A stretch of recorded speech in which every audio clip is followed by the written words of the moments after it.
Hey guys, Brad Danger here, and it is 2026, and today we are talking Subarus, but not just any Subies. I'm talking about the only 5 that I would actually put my own hard money on this year. These are the creme de la creme, the models that gearheads absolutely love, that hold their value or even appreciate as you drive them. That's what I call an ideal car, and they will make you look like a genius for buying them. From rally legends to quirky 90s cruisers, we've got a little bit of everything in every price range. So buckle up and let's start off with my heartthrob. Yes, the Hawkeye STI. Yes, first on this list has to be the 2006 to 2007 Subaru Impreza WRX STI, and this thing is impressive, and it's better known as the Hawkeye. This is a peak 2000 Subaru, 300 horses from a turbocharged flat 4, a 6-speed manual only, gold wheels, a massive wing, and an attitude problem straight from the World Rally Championship. This generation sits at a perfect crossroads. It's modern enough to daily, but old enough to still feel raw, mechanical, and unapologetically analog. Hydraulic steering, turbo lag, you actually feel a chassis that wants to be driven hard instead of managed by computers. What's not to like? The Hawkeye STI also matters because it was the last of the truly compact STIs before Subaru moved to a bigger, heavier platform. That alone makes it more desirable. Enthusiasts know this, which is why clean examples are disappearing fast. Most were modified, abused, or wrapped around guardrails. Bone stock cars with good service history are getting harder to find every single year, and scarcity is doing what scarcity always does, pushing values up. The ideal spec here is simple: 2006 or 2007, manual, obviously, as stock as humanly possible. The holy grail is the 2007 STI Limited, which ditched the giant wing and added leather, making it slightly more grown up without losing any of the performance edge. If you buy right, this is one of those cars you can enjoy for years and realistically sell for what you paid, if not more. In 2026, the sweet spot is about 25 grand for a clean, mostly stock example. Pay less if the miles are high, pay more if it's pristine. Either way, this right here is one of the safest enthusiast Subarus that you can own right now. And guys, real quick, Rocky from New York already drove off with the first GTR and the bonus cash that changed his life. We literally flew him out here. He hung out with us for the whole weekend. We shipped his car back home to New York, and the dude had the time of his life. It genuinely changed everything for him. And now it's your turn. If you want a shot at winning your dream car plus bonus cash, hit the link in the pinned first comment right now. Now, back to the show. Next up is the nuclear option, the Subaru Impreza 22B STI. If Subaru has a holy grail, this is it. Built to celebrate Subaru's World Rally Championship dominance, only 424 were ever made. Wide body fenders, a special 2.2 liter turbo engine, and that unmistakable World Rally blue paint. For decades, this car lived in poster form only, completely unobtainable in the United States. Then the 25-year rule hit and everything changed overnight. Demand exploded. Prices went from expensive to laughably insane. This is no longer a used car or even a normal collector car. It's a blue chip asset, the Mona Lisa of Subarus. If you can afford one, it will almost certainly continue to appreciate. That said, this pick is for people with very deep pockets. But here's the real enthusiast play. Instead of chasing a 22B, look at late 1990s JDM STI models like the version 5 or version 6 Type R and Type RA. These are two-door rally-bred monsters that are now import legal and still flying under the radar. They deliver 90% of the 22B experience for a fraction of the price with the added cool factor of right-hand drive. Even rarer is the Impreza S209, Subaru's first S-Series car built in microscopic numbers. These are the kinds of Subarus that hardcore enthusiasts notice immediately, and values are already starting to move. Around $30,000 gets you into something genuinely special with serious upside. Okay, now let's talk about a weird one, the Subaru SVX. This is the car that makes people squint and ask questions at Cars and Coffee. Designed by Giorgio, powered by a smooth 3.3 liter flat 6, and wrapped in one of the strangest window designs ever put on a production car. Yeah, isn't that crazy? The SVX was Subaru trying to build a luxury Grand Tourer in the early 1990s, and it absolutely worked! What are you talking about? It's not a performance car in the traditional sense. It's heavy, it's automatic only, but it's rare, unique, and dripping with 90s charm. For years, these were completely ignored, cheap, disposable, forgotten.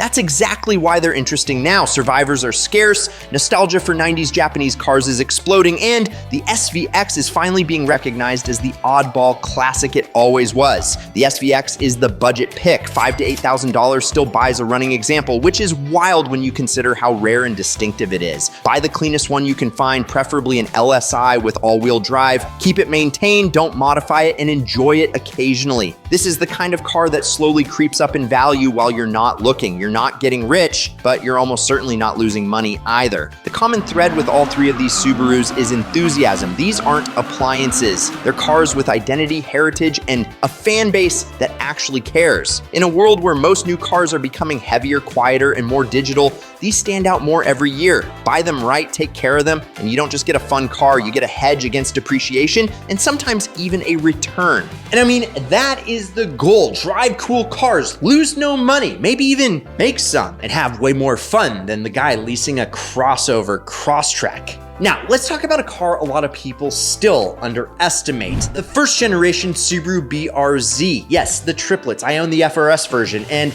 I totally get it. On paper, it doesn't sound special at all, but honestly, kind of a mini Porsche. 200 horses, no turbo, skinny tires from the factory. They're actually Prius tires, believe it or not. And that's exactly why this car matters. The BRZ is one of the last truly back to basic sports cars ever sold in the modern era. It's lightweight, it's rear wheel drive, it's manual transmission, it's naturally aspirated engine, and absolutely no interest in impressing people at stoplights. But, you know, get into the Touge and bang, bang, boom. That recipe barely exists anymore, and that's why the BRZ is quietly becoming a future classic. When the BRZ and its twins first came out, they were built for a very specific kind of person.